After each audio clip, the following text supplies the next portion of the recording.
So let's get into it. Capsule number 2 of the Eastern Conference. We are still in the Atlantic. Now, this is a matchup that we've known about for a long time, and that is because the Boston Bruins have been able to take care of their business so much that this matchup was going to be a formality. Yes, I'm talking about the rematch, and we've had several of these now. The second Atlantic seed, the Toronto Maple Leafs, at 50, 21, and 11 for 111 points, taking on the third Atlantic seed of the Tampa Bay Lightning, 46, 30, and 6 for 98 points. It's Sheldon Keefe versus John Cooper. And some of my other pointers in this one, again, I think this is kind of repeated from last year, but I have to do it again with the Leafs. I said would have finished first in most seasons, which they would have on that side, but the Bruins have been historic versus backing in. And then enough with the first round versus starting over.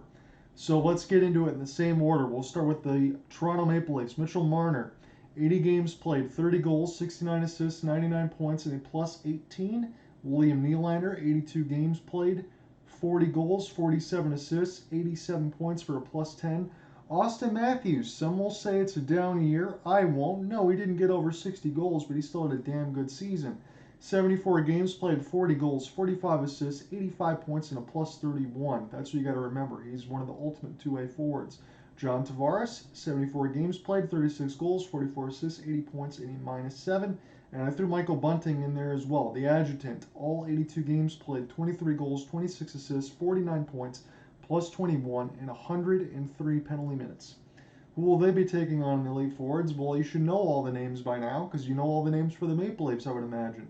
Nikita Kucherov, 82 games played, 30 goals, 83 assists for 113 points. He was a minus 2. 83 assists for Kucherov. You'd make it hard-pressed to believe he isn't one of the best passers in the NHL, would you not? Brayden Point, all 82 games played, just good to see him healthy. And why is that? 51 goals for Brayden Point. 44 assists and 95 points. Steven Stamkos, 81 games played, 34 goals, 50 assists, 84 points, and a minus 5. Alex Killorn, all 82 as well. 27, 37, and 64 for a plus 18. And Brandon Hagel, he played in 81. 30 goals, 34 assists, 64 points, and a plus 23. Did you notice something when I mentioned all of those Tampa Bay Lightning? How they were all at the 82, 81 mark, respectively. Brandon Hagel on that side. Everybody stayed healthy. This is an older core. Again, they went to back-to-back Stanley Cup finals before losing to the Colorado Avalanche last year. There is a lot of tread that's been used on those tires, but everybody was able to stay healthy for John Cooper's squad. But let's get into the defensive side really quick. Morgan Rielly for the Maple Leafs, 65 games played, 4 goals, 37 assists, 41 points, minus 9. Mark Giordano seems to be the ageless one. 78 games played, 4 goals, 20 assists, 24 points, plus 27. And then Mikhail Sergachev for the Bolts, 79 games, 10 goals, 54 assists, 64 points, plus 13. Victor Hedman, 76 games played, 9 goals, 40 assists, 49 points, plus 10. And interestingly for Victor Hedman, he had 85 points and a plus 26 last year. He's done a 49 and a plus 10.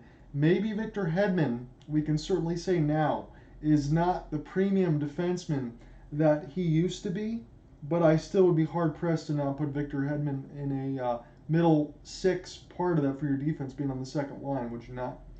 Goalies, Ilya Samsonov. Kyle Dubas' best signing. I'll tell you that honestly. 42 games played, 27, 10, and 5, 233 goals against, 919 save percentage, and 4 shutouts. I'll throw Matt Murray in there as well, but there's a question about his health. 26 games played, 14, 8, and 2, 301 goals against, 903 save percentage, and a singular shutout. The Big Cat, Andrei Vasilevsky. We know he won the Vezina in 2019, but the Big Cat's kind of, I'm not going to say declawed, but he's not had the same type of numbers. 60 games played, 34, 22, and 4, a 265 with a 915 save percentage and 4 blanks. And Brian Elliott, the backup, 22 games played, 12, 8, and 2, 340, 891 save percentage, and 2 shutouts. So the reason why I mentioned this for Vasilevsky, you're thinking about a goaltender that's probably in the 220 range as far as goals against, and maybe close to a 925, 930 save percentage. but Vasilevsky's been playing for a long time alongside that core. And we mentioned this a lot for Vasilevsky in the sense of he's played every single game of the playoff run over the last 3 years. And again, going into year 4, trying to get all this stuff done again, he's going to do the same thing. So there is a lot of use here for the Big Cat.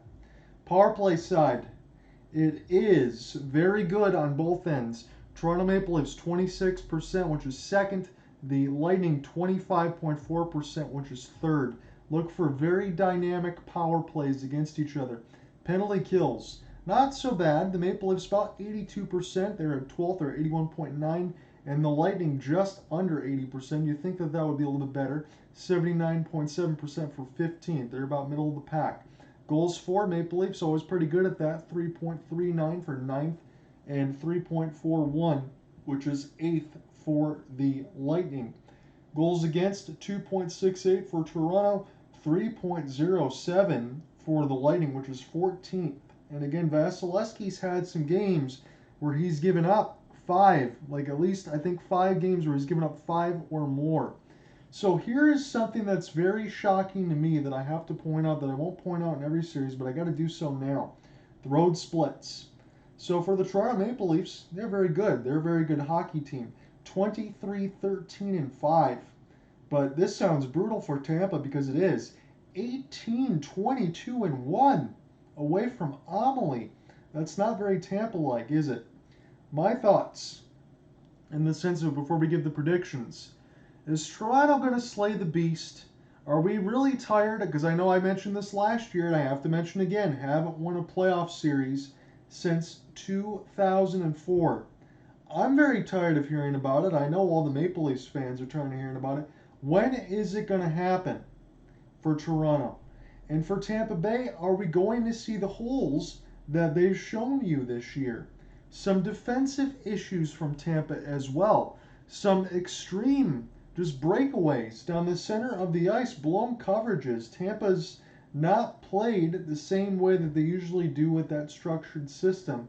Are we going to see that against the Maple Leafs? And if we do, well, you're putting yourselves in a world of hurt, because when you have Mitch Marner, Auston Matthews, William Nylander, John Tavares, that's a problem. You're going to give up some goals. I don't care if you have Vasilevsky in net or not.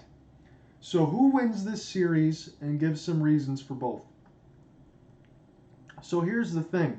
Last year, admittedly, when I did this capsule here with you, and again, it wasn't on Twitter Spaces, but I did post the stuff on YouTube, so everything else is going to be the same as far as being on the site as well.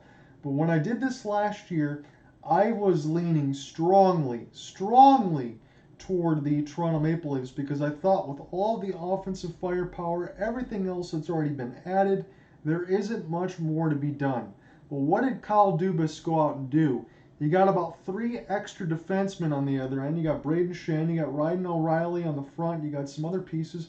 Look, I don't think Jake McCabe's going to play all that much. Same way there's stuff for the Blackhawks probably didn't work out. But you have a ton more depth. You didn't lose anything in the offseason either.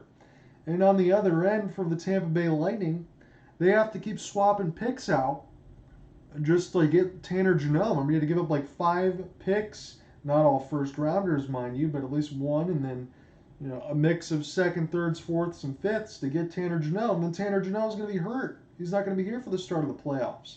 So Tampa Bay continues to lose some of that depth that they used to have, and I think that that's going to be a problem. Look, I don't have any issues with Steven Stamkos, Nikita Kucherov, Brayden Point. Brandon Hagel has been excellent in his first full year here with the Bolts now, since coming over from the Chicago Blackhawks. I have no issues with Nick Paul or some of the other pieces, but that back-end defense, Michael Eyssimont, some other pieces in there, those are smaller pieces. While Toronto has continued to add. I said Tampa in 7 last year, but I gave many reasons why I thought that Toronto could get it done because of the offensive firepower, and I still keep it that same way. And now you have better goaltending in the sense of Ilya Samsonov than you did on the other end when you're stuck with Eric Källgren or Joseph Woll. There is no excuses for the Maple Leafs. I picked Tampa in 7 last year because I gave the edge to Vasilevsky. What was the interesting part last year, if you remember? Beating Vasilevsky glove scythe and then getting him shelled through the first 5 games before he went Terminator-like and pretty much put out the claws and took out the Maple Leafs in back-to-back games in 6 and 7 when Toronto had the lead in the series. They were up 3 games to 2, but they couldn't close it out. Do I want to change my pick again? Because I feel like this could be another 7-game series.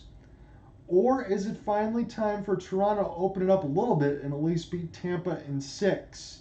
Because they should be the better team. Tampa's had so much more mileage on them that I feel like they have to get it done this time. So I'm going to flip my pick. I'm still going 7 games, but instead of taking Tampa like I did last year, I'm going to take the Maple Leafs.